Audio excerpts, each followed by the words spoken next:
대한민국을 공포에 빠뜨렸던 살인마 중 한 명이자 1986년부터 1994년까지 총 14차례에 걸쳐 사람들을 살해하며 30년이 넘는 세월 동안 경찰들을 피했었던 오늘의 신급계인 이춘재는 2019년에 드디어 진범이라는 사실이 밝혀져 현재는 깜빵에 들어가 대실레만을 기다리고 있는 중인데, 오늘은 그가 갑자기 범죄에 미쳐 변태 살인마가 되게 되었던 과정과 베일에 쌓여있던 이 사건이 어떻게 밝혀지게 되었는지 같이 한번 알아보고자 한다.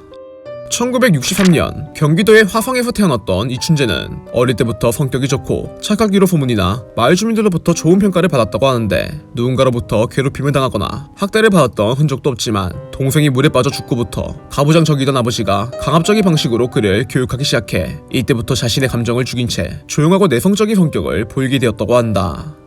이춘재는 학창시절에 대한 평판도 꽤나 괜찮았었다고 하는데, 학교에서도 조용하고 내성적인 모습을 보여 운동이나 동아리 활동에는 참여하지 않았고 비행을 저지르거나 친구들과 싸운 적도 없어 그가 사건의 진범이라는 사실이 밝혀지자 동창들이 동명이인이겠지 라며 그가 매우 착한 아이였다는 평가를 남겼다고 한다.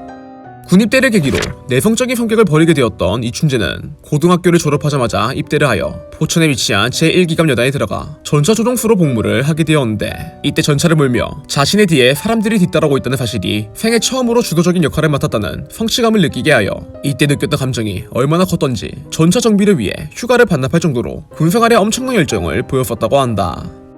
이후 전역을 하고 약 3주라는 시간이 흐른 뒤 아무 일 없이 단조롭게 흘러가는 삶에 염증을 느낀 그가 6개월간 자신의 고향인 화성시를 돌아다니며 무려 7차례에 걸쳐 성폭행을 저지르게 되었고, 이 과정 중 저항하는 상대를 제압하다 실수로 사람을 죽이게 되자 이때부터 가학적인 모습을 보이는 이상 성욕을 갖게 되어 1986년부터 5년 동안 잡히지 않고 살인을 저지르며 총 10명의 피해자를 만들었던 화성 연쇄살인 사건이 일어나게 되었다. 사건 당시 버스 기사의 증언을 통해 만들어졌던 그의 몽타주는 이춘재가 진범이라는 사실이 밝혀지고 그의 용모와 매우 비슷하게 그렸다는 점 때문에 다시 한번 사람들을 놀라게 만들었는데, 실제와 다른 점이 있다면 문신이 있다던 수배지의 내용과는 달리 이춘재는 자신의 몸에 그림을 그리지 않았고 새끼손가락에 있다던 봉숭아물 또한 사실 피해자의 혈흔이 묻어 빨갛게 되었던 거라고 한다. 당시 경찰들의 허술한 수사로 인해 범행과 전혀 관련 없는 사람이 누명을 쓰며 오랜 세월 동안 고통을 받게 되었는데, 과학수사가 발전하지 않았던 시절이라 이춘재의 머리카락과 그가 버렸던 담배꽁초에서 신원을 특정할 방법이 없던 경찰들이 사건과 관련 없는 이들을 용의자로 지목한 뒤 고문과 협박 끝에 그들로부터 거짓 자백을 얻어내 결국 용의자 중 4명이나 되는 사람이 사망을 하고 한 명은 20년이란 세월 동안 감옥 안에서 인생을 보내게 되었지만, 진범이었던 이춘재는 자유롭게 밖을 돌아다니며 추가적인 범죄를 저지르게 되었다고 한다. 이춘재는 살인과 별개로 강도짓을 벌이다 경찰에 한번 체포된 적이 있는데, 당시 그가 수원에 위치한 한 주택에 흉기를 들고 들어갔다가 체포를 당하며 1심에서 강도 예비와 폭행 혐의로 징역 1년 6개월을 선고받게 되었지만, 2심 공판에서 누군가로부터 폭행을 당해 그를 뒤쫓다가 피해자의 집에 들어가게 된 것이다, 금품을 빼앗으려고 침입한 것이 아니다 라는 발언을 하여 이걸로 집행유예 2년을 선고받고 실형을 면한 뒤 구치소 밖으로 나왔었다고 한다. 90년대에 들어 포크레인 기사로 일을 했었던 이춘재는 회사의 격리로 일하고 있던 여자를 만나 30살의 나이에 결혼을 하게 되었는데, 결혼 이후 그동안 숨겨왔던 본인의 본성을 드러내며 아내와 아들에게 가정폭력을 저지른 결과 결국 이를 참지 못한 아내가 그를 떠나 가출을 하게 되었고, 이때 이춘재가 사과는커녕 이혼은 하겠지만 지원할 수 없게 문신을 새기겠다 라는 협박 전화를 남겼다고 한다.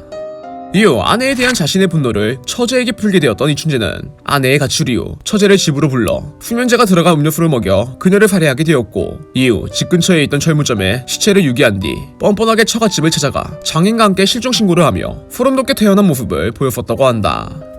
그로부터 이틀 뒤 눈을 치우고 있던 철물점의 주인이 처제의 사체를 발견해 곧장 경찰에 신고를 하게 되었는데, 이때 경찰이 피해자와 함께 있었던 이춘재를 유력 용의자로 지목하며 그의 집에서 피해자의 혈액과 머리카락을 발견해 곧장 그를 체포하게 되었지만, 정작 화성 연쇄살인 사건의 범인이라는 사실은 생각지도 못해 이 사건 하나로 무기징역을 선고받아 그렇게 깜빵으로 들어가게 되었다고 한다.